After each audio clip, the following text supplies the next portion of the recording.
All right. Back in action, baby. Triple F podcast. I've taken a little hiatus. I'm getting back on it and just highlighting some of our members, man. So I know I did a lot of the Hut Hut stuff. We and you did an episode, but I want to make sure that we highlight our members here at Triple F, especially some of the success stories. And everybody thinks we're a football place, naturally because of my job. So one of our bad to the bone golfing friends here, and also tied in with Mr. Scott Stallings, the legend himself. Just talking about fitness in golf and how important it is, how much it changed your career, and not only your career, but your life and just your general happiness, and how much really getting in a weight room setting and training changed your game. Because I know when you first joined, of course, you had hopes and dreams of what this place would do for you and your golf game, but sometimes it's like, man, is this really going to work? Is this really going to do what I want it to do? So tell me a little bit. Let's start with you. Let's highlight you, Mr. Connor. What's your name? Where are you from? And obviously I just gave away what sport you play, but tell us a little bit about yourself. Tell the audience. All right. I'm Connor Williams. I'm from Knoxville, Tennessee. Been playing golf since I was 7. Started tournament golf at 8, and then just been grinding ever since. What in the world does tournament golf at 8 years old look like? Tears. Is that T-ball? and feelings. It's the T-ball of golf, pretty much. For sure. Is that 9 holes, or is that like play from the fairway? I think it was mostly 9 holes, but it was short. I think it was like family tee kind of stuff. Yeah, for sure. The little free course by Concord Park. What is that? The Wii course that I take my kids to? Hey, you're welcome. Kids play free. Oh, is that free? Is that you? Thanks, man. Everybody gives Scott Starnes a round of applause. Yeah. So 8 years old. What'd you call it? Not tour golf. Just tournament golf. Tournament golf. Lord have mercy. Thank God none of my kids ever want to do that. But T-ball was just as bad. All right, so let's move on. Fitness. How has your game changed, and what have you noticed the most about truly buying in to training and pouring into yourself? I mean, I see you here all the time. You're by yourself. You come in outside of times that there are even sessions, and you just grinded. And every time I talk to you, you seem to believe that it's really, really paid off on the course. So just talk to me a little bit about that, because I'm excited to hear exactly how you feel it has improved your game. Yeah, for sure. I would say the main difference I noticed was kind of once I started getting more consistent, because I started off pretty consistent, and then with tournaments and all that, I just kind of was like here like maybe twice a week, and then now I've gotten more consistent over the last probably 4 or 5 months, and it's been really paid off just because the distance I've gained. I mean, you go from having an 8-iron into a green to having a 54-degree wedge. I mean, the miss is a lot closer, so you can throw it in there tighter, make more birdies. So it's just, I mean, my game's just changed a lot because of it. So it's been more birdies, more opportunities, less, missing greens, a lot more just consistency. We just met with a college tennis player. We won't drop his name. I'm not sure I could say his name or pronounce it, but a lot of letters. But yeah, obviously, I was in the team sport world, and we got some youngsters that got some bright futures in the individual world. So I called Scott and asked him for his help. But it seems to be the common denominator in every sport, bro. Buy in and be consistent. And it's crazy for you to say, and listen, I don't care if it's driver wedge, driver 8-iron. It all ends up the same for me. So I'm not sure personally what you're even talking about, but I'm sure Scott understands. I played at Rarity Bay the other day. I enjoyed it. It was wide open, so I could spray it everywhere and not be in bad shape. But consistency is so big, and that's the problem, man. It's like everybody's so dang busy with high school sports, and these families are busy, and they have multiple kids, and they're all over the place. Obviously, you have a driver's license, so that makes it big time. But getting your butt in here, there's a way. And that's the thing that I think separate. I'll let Scott talk about this just because of his mindset and how he's wired. There is always a way to get it in. Mm-hmm. And I'm tired of hearing, well, we're just too busy. Well, everybody's too busy to be successful. That's why most people aren't successful, because you're too busy, or you make an excuse, or this is why I didn't do something. The reasons of why you didn't do something, in my mind, sometimes are what's holding you back from not only greatness as an athlete, but just to feel better about yourself every day. And when you finally made that decision of like, all right, I'm getting consistent. Then everything started to get really cool for you. So what would you say about that, bro? Just even coaching Tennessee golf and just the difference between one guy who says, you know what, no matter what it takes, I'm going to make sure this is a priority, and other guys that say, I'm going to do it, but also at the same time, I'm gonna take advantage of those areas that allow me to say it's not convenient. If that makes sense. Does that make sense what I'm asking? Yeah, success isn't convenient. Preach, brother. Put that on a T-shirt. Yeah. And I truly think at the end of the day, like, it's not a matter if and when, it's just a matter of what time of day. And truly, like, the level of importance as you get it, and that's in everything. That's your life, that's family, golf, whatever your, aspirations are. Like, the hierarchy of that and determines of how you do that shows kind of who you are and the character of what you preach. And I think that's one of those things that, as I kind of got started out, especially from the training side, it was just one of those things where guys were like, did you train today? And then it just kind of got to the point where I became offended. Like, that Michael Jordan, and that offended me. But it was more just like, I have to make it that much more a part of what I was doing, where it just becomes a prerequisite. Like, I know I'm going to do something today.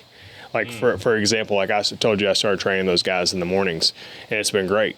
But that's the time I normally train. Mm-hmm. And I'm there at 5:30 and just trying to figure it out. So we go out to the course, and they're like, well, you're running. I was like, yeah, man, I had to figure out a time like this today. And just trying to, like I went and, like, ran part of the golf course at Tennessee National because, like, that was what I had access to do at the time. But I kind of knew, like, I was going to figure something out. And that's just an example of now. But I think a lot of people find that, hey, I need to work out at my gym at this time, at this day, with this trainer. And the moment that one of those variables goes out, I was like, can't do it. It's like, man, and I think that's too, that sort of the innate nature of sort of just golf and life and any type of training component. The moment that we don't take complete ownership of, like, man, like, all right, if Connor goes in, if you went in your very first week and you had to come and the workout was written on the board and you didn't take any ownership, it was like, what does that mean? And you just let the coach just tell you what to do. And then all of a sudden that coach didn't come in, you look up there as like, I don't know what to do here. And I think just being aware as far as really trying to buy in and create an opportunity to learn. So if you come in and there's no one here, you can look up, hey, this is what that class did, I'm going to do it. And that's kind of the uniqueness of this place. It's always available. Yep. You can always find time to be able to put it in there. And I think that's where a lot of people will look like, well, man, my coach isn't coaching this one. I'm gonna wait until the next one. It's like, man, that at the end of the day, that shouldn't really matter if you have ownership of what you're doing and creating. Now, it's different for everyone. You get people in those, like, new group settings, and people have to start somewhere. Yeah, no. So that reminds you're a young whippersnapper, but I'm gonna talk. That reminds me of my marriage, right? Like, I'm a workaholic. I'm a successaholic. I'm a go, win, and it's like, it's easy for me to look at my wife and say, listen, I got to provide all this. When in all reality, no, your butt needs to carve out this night every week, non-negotiable, and if that week gets conquered by high school football, like if Friday nights are mine and Alicia's date nights, well, then the football season starts, that's gone. That doesn't mean date night's gone. It's not if, it's when. Can I write that on a T-shirt? Yeah. Thank you, Scott Stallings. I got to start writing all these. You didn't know you were going to be on a marriage podcast. Yeah, it's not if, it's when. So everything, and that's what I want everybody to understand here. You too. Like, I want you to think about that when you're 24 years old and you're young in your marriage. I want you to think about this on a golf course. I want you to think about this, whatever you desire in life. Your dad has obviously been super successful. That didn't come easy. He had to sacrifice things and he had to grind. But at the same time, it's not if, it's when. I'm going to remember that one, brother. Success is not convenient. It's not convenient. Your workout time is every morning. All of a sudden, you start training Tennessee baseball. Baseball, good Lord. They don't need me. No, you start training Tennessee golf. I'm not golf. sure the golf guys need me either. But boom, all of a sudden, the majority of people in the world, immediately, that would have been the easiest way to say, you know what? I'm doing this awesome thing to try to help these kids' future, and I'm just going to sacrifice my workouts. Yeah, I don't know. It's unique now where if I was still playing, that's where, like, the injuries kind of create a little bit of margin that I haven't had in a while. And, man, I'm using every ounce of that just to try to do things I haven't had a chance to do in a long time. Not that I'm still not trying to train and do the stuff. I mean, just to be creative. But I completely agree with you. When people find those like little moments, like, oh, I'm doing something good, so I can take something I don't necessarily like. Maybe I have to do, and that's kind of one of those that, you know, as people progress, you start to find out like what's really important to them because it starts becoming easier and easier and easier. It's like first time you let a kid quit, and you let him quit once, like that second time becomes a lot easier. I mean, you could be on a parenting and a marriage podcast that basically no person would listen to if Lee and I were hosting it. Yeah. Listen, but once again, it's all the same. Like, has your dad been hard on you? Yeah, he's been hard on me. Of course he has. Do you know he loves you? Of course you do, right? That's like right now. I am. What time is it? I'm like 2 hours away from the closure of my 72-hour fast. It's not biblical. It's not virtuous. I was completely off the rails. I was on my way home. I was cookout milkshaking it for like a week straight, and I'm like, why am I doing this? I don't know, but I knew that all the things we're talking about, I had drifted away from. And I think that's another problem with folks is once you get off the rails, you stay off of them for way too long. Once you lose that consistency, whether you beat yourself up or whether you just – but at some point, you have to just snap yourself back into it. If you miss a week here because your girlfriend dumped you or whatever you got going on over at Hardin Valley, you got to get your butt back in here, dude. But once again, this is a very unprofessional podcast. You know that? All right. But seriously, so I immediately, bro, I had to fast. Like I'm like I have to just have this hard reset so I can get back to what I know is right. And everybody's a little bit different in the way they handle their discipline and the way they structure their routines. I know certain guys, bro, they literally it's 365 days a year. They're just me.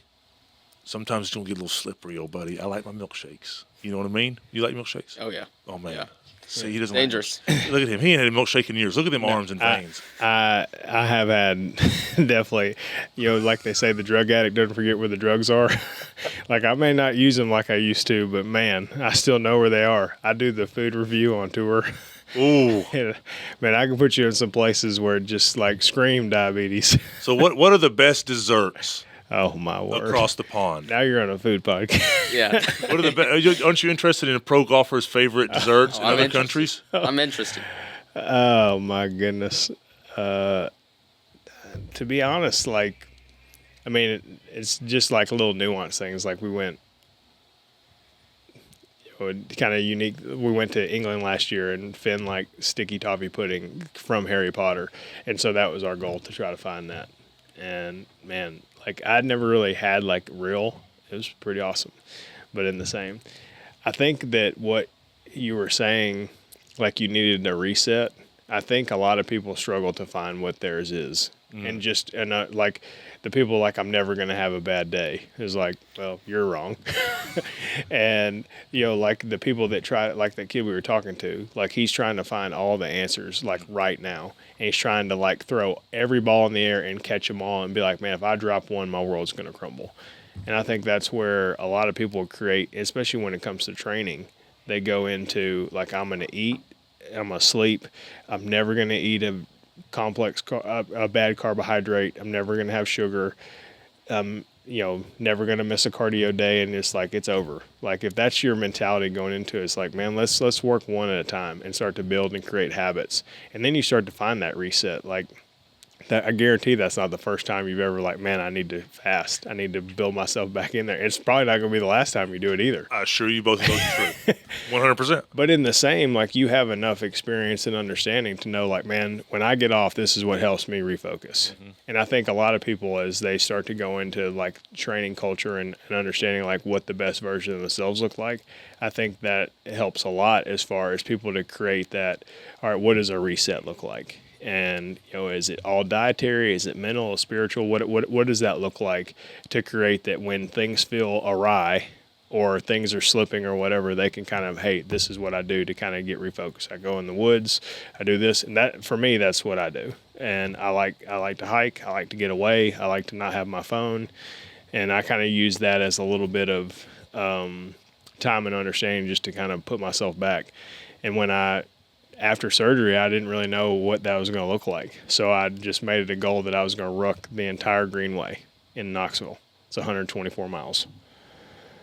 But that was just something that I knew had given me some of that like sort of reset, and I just tried to find something that I felt was actually like tangible and semi-safe, walking around Knoxville with the arm brace. How many miles do you have down? I'm done. Done. I did all 124, all the connecting parts. So Connor, for you, for being a kid, right? The two pro athletes. Dummies. Obviously, he can play until he's 100 years old. I couldn't. So they don't have a grandpa league for football players like they do his deal. But you liked that one. Oh my gosh, that's the first time I've ever heard of grandpa league. So, anyways, my point is, what do you feel like as a high school kid? And you got to get vulnerable in life. You better get vulnerable and be honest every once in a while. What do you think for a high school kid holds back the most? Is it a mental downtime? Is it frustration? Is it just getting distracted by all the crazy stuff that's going on, whether it's social media or girls or your math test or whatever? Like as a high school athlete, especially in a sport that is one-on-one, it's like the only people I would compare you guys to in team sports is pitchers and quarterbacks. They can be a little more on an island than the rest of us in a team game. But for you guys, when it's truly just you, and all athletes out there your age, what do you think the main thing is that gets you off to where you feel like you need that reset or to feel like you're just not the best version of yourself?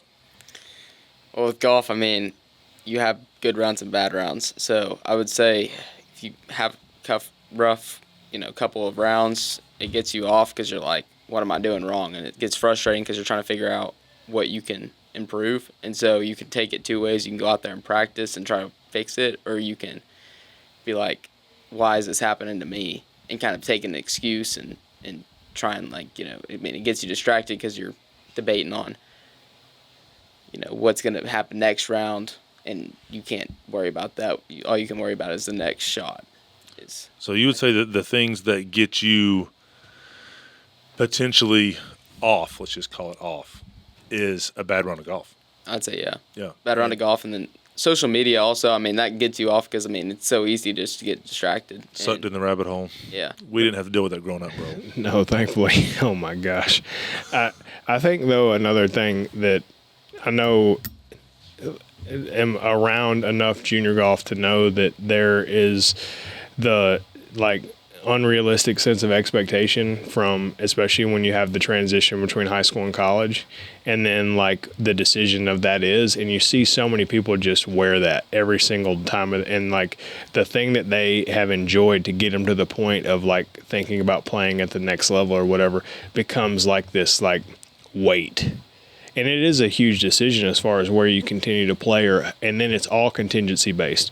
Well, if I play better, I might get a better offer, but if I play worse, they might not be interested. And then it's just constant juggling act. But having a way to sort of to separate, and predominantly most everything in golf that people don't want to work on is their fundamentals, and that's what the best players in the world do all the time.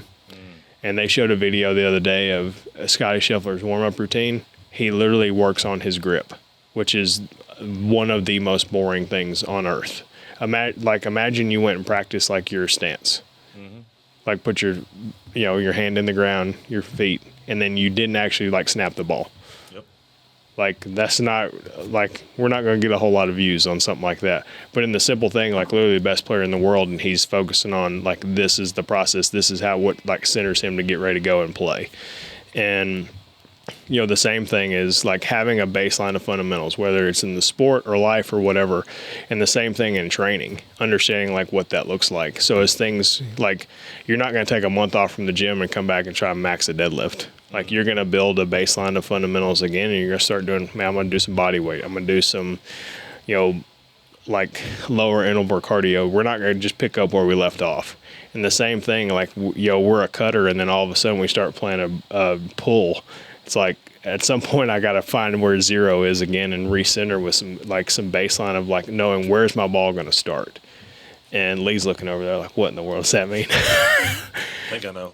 But in the same, that all comes from just having an understanding of this is where zero is, this is where that fundamental start, and that has so much carryover to life, training, golf, whether you do sports or not, like understanding what that zero is, and then as soon as you start to shift off, doing the things that kind of get you back to that point.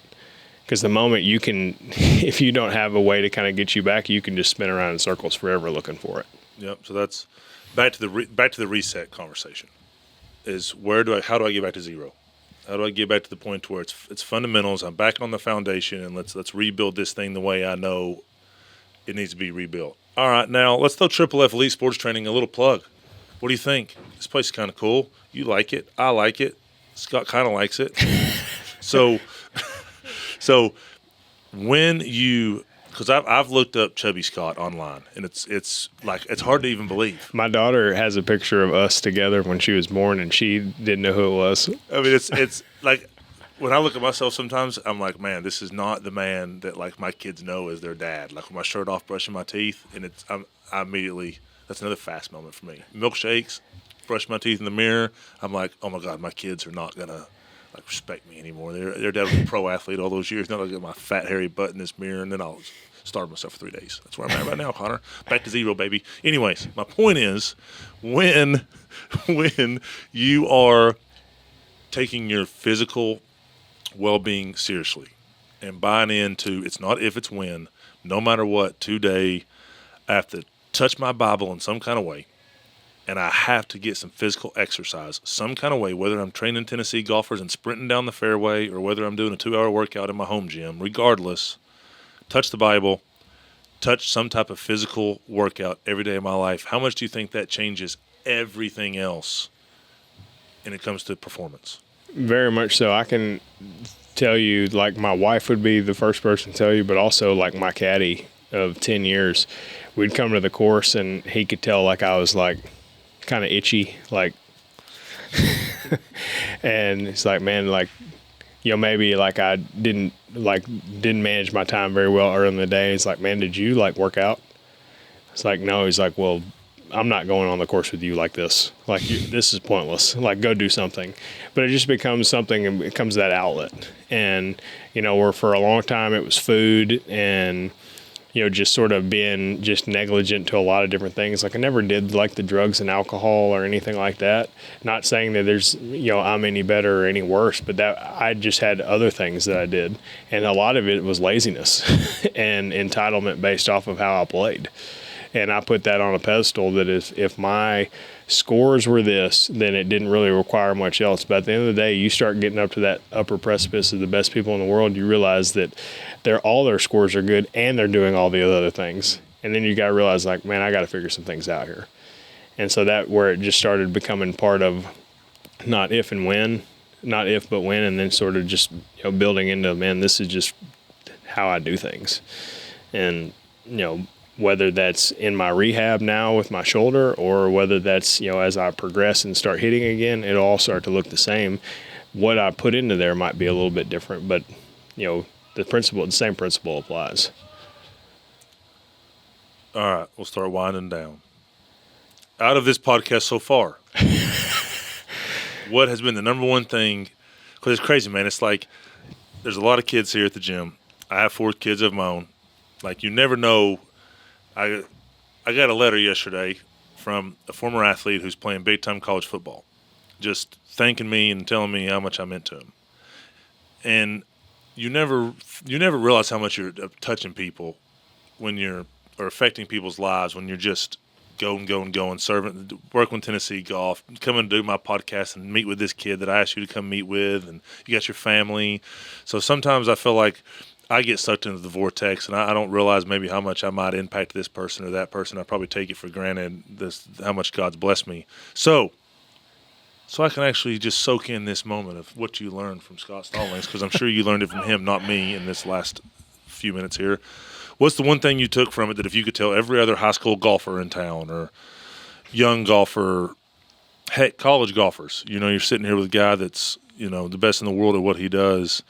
Name the one thing.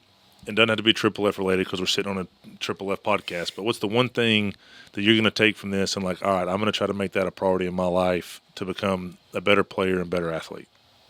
I think the quote, it's not if but when, is very good because, it just tells you, like, there's always a time where you can go and practice. So if you have a test the next day, you still have time to practice. You just aren't going to go home and sit on your phone for 2 hours.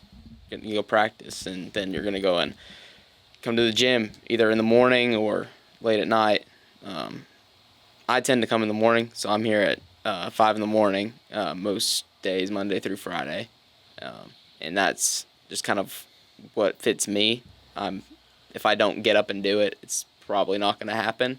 And then practice in the afternoon, school mixed in there in between. But it's, I think the other thing that we talked about was just the getting back to zero. And it's like my coaches, Braxton Hunter and Chase Naramore, have really helped me with that. And Triple F too, a lot, because you'll come here and then it just resets you. Because, if you take a day off or a couple days off the gym, you're going to feel a lot different at home or at school. Working out here in the mornings at school, I have a lot more energy, a lot more focused. Well, this is a public service announcement. 5 a.m. is a great time for every human being on earth.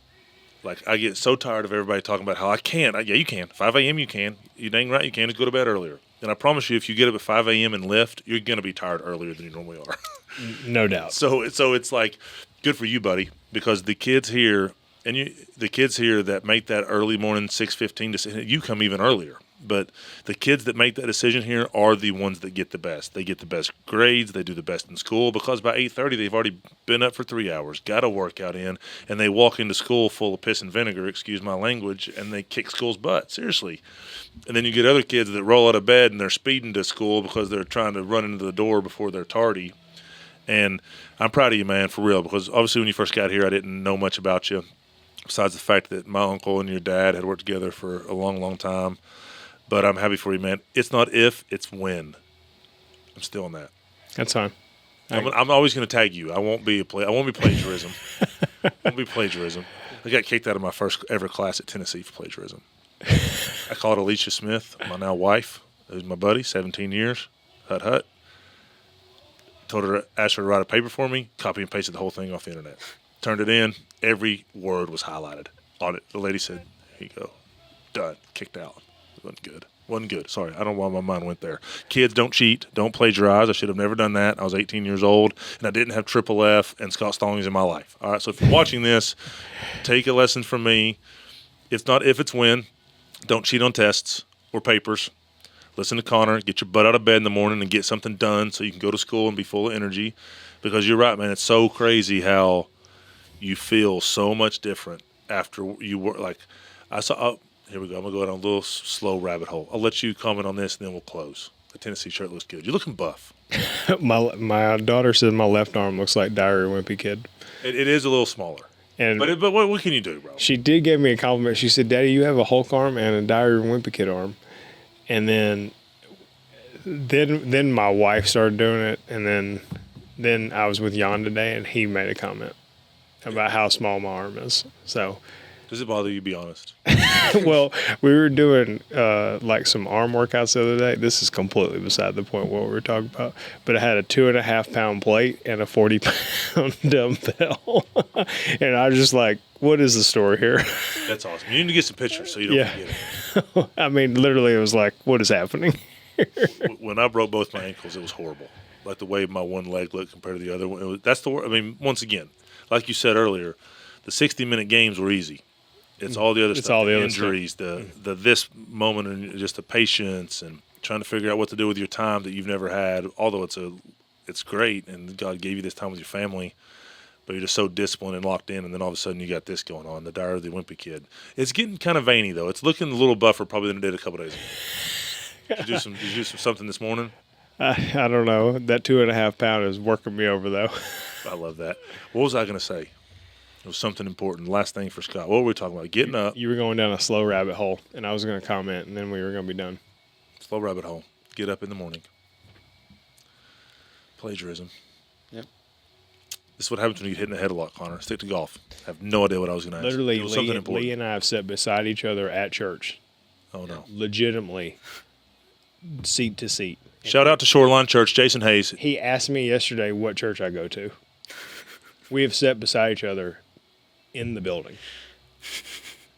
It's all right. You're allowed to laugh. Don't say sorry. You're allowed to laugh. It's okay. It's terrible. I said, "Hey, moron, we go to the same one." Yeah. Yeah, that's bad, huh? Yeah, see? Yeah. I have a script. All right. What's it called? CTE? Maybe it's real, maybe it's not. But I did ask him that. It's pitiful. It's bad. So those are the times that I get a little worried, man. Like, what am I going to look like at 60? Well, he's on the grandpa tour. I'm going to be eating out of a straw. You know what I'm saying? That's what I think about, Connor. And then I fast. And then I get reset. I just pray to God. Then you Feel find a good. 0, and then you go from there. Praise God. I really wish I could think of what I was going to ask because I feel like it was important. I will. I'm gonna give my plug. Oh, do it. Are you ready?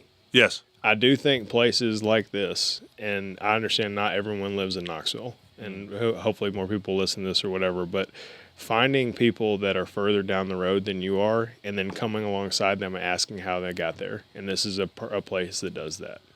And as far as like, hey, we're going to meet you where you're at. We're going to show you the opportunity that you had before, and then we're going to build you the steps of what that is. We're not going to hand you A and then give you Z, and then you got to figure it out. We're going to give you step by step, and we're going to come alongside you and love you through it. You're going to have bad days. You're going to miss workouts. You're going to, have a bad round of golf. You're going to have a bad game. You're going to have all these other things. But that's where creating a foundation that predominantly revolves around training and like just betterment, like trying to find a better version of yourself. Places like this come a long way to kind of come and be that sort of reset in itself, because all you need is you miss a week of workouts and that coach's like, hey man, I know you're not in a tournament. Where are you? And then you get that one thing going, and next thing you know, that first workout, you're like, man, that's exactly what I needed. I needed someone to come alongside me and kick me in the butt because they knew I wasn't doing what I was supposed to be doing. And I think that's where, Knoxville needed an opportunity in a place like this as far as just to create that environment. There's a lot of great places to train, but there's a lot of places that struggle with that component of it. As far as coming alongside and said, hey, I got 20 people in my class, let's do it again, and I got 20 more in the next one. Really being relational and opportunistic to create that sort of, it's a competitive environment, but it's a loving environment to come, because everyone's coming in from a different spot, and everyone's trying to leave a different person than they came in that day. Yeah. That was so much better than whatever I forgot. We're going to use that on TikTok or some way, social media wise. That was, and it gives me chills, bro. Like, I'm not trying to be the soft guy because I'm a big, ugly football player or whatever with memory loss, but it gives me chill bumps, man, because that's what this place, that's all I wanted. Like, I wanted this place to become profitable at some point and make money and open up 10 more if that's what God wants, or I want to just have this one and only this one, whatever God desires. Like, I'm sooner or later, the old piggy bank from the NFL is going to run out. So I need this place to make money and do certain things, and we're a for-profit business. But all I cared about was coming alongside people with the armor of God on, number one, and helping each and every child become the best version of themselves, because that looks different for every one of them. And also not sugarcoating things when things are hard, and not wiping your butt or caught on you or any of that crap. And I'm thankful that you said that, bro, because I know you love me and I know you love this place, but also know that you don't lie and you don't fluff, which sometimes you hurt my feelings. But besides that, to hear you say that means the world to me, bro, for real, because that tells me that what I felt God was pushing me to do is actually happening. And we'll let you give the final plug there. Hands. Ooh, you're getting a little taco meat on the shirt there, pal. Look at you, becoming a man. No wonder you're hitting it farther. It's not triple F. Chest hair.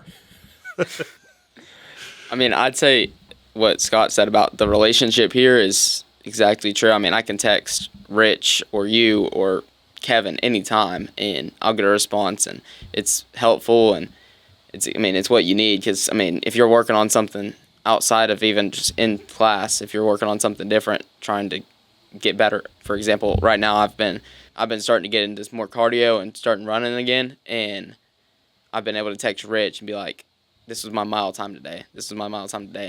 And it's like constant like improvement, and he's helping me with that improvement. And so it's just always a good relationship. I mean, if you can have that with your trainer, it gets you motivated to come back.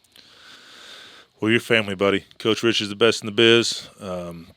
Coach Kevin with his mindset stuff. I don't know if you work with him and any of the mindset stuff, but text him anytime your mind's got a hold of you. Or he helps me a lot. So having guys like Scott around involved in the culture of this place. Thanks, bro, for real. I know you're a busy man and you get pulled a million different directions. I understand that firsthand. So I appreciate you taking time out of your life. My dog back there on the phone. Come on here. Come introduce yourself. Come on, Finn. Finn. Look at him. Come introduce yourself to the world of probably 20 people to watch this. Hi, What's your name? Where are you from? What's your dad? Who's this guy in the white shirt? my dad. What do you think about his small arm? It's a diary of a one kid. I love it. I love it. Well, Finn, you're welcome on the podcast anytime, old buddy. Thanks for coming and hanging out with Dad. Okay. All right, man. Nice to meet you. Ladies and gents, thank you for the final plug to save me from whatever I was thinking. Thank you, buddy. Keep being you. Keep being you. I'm here. All of our staff is here, obviously, and this old boy will be around for at least a few more months before he goes back into the vortex of pro golf. So, love both of you guys. Yeah, appreciate it, man. Yeah, man. Sir, thank you.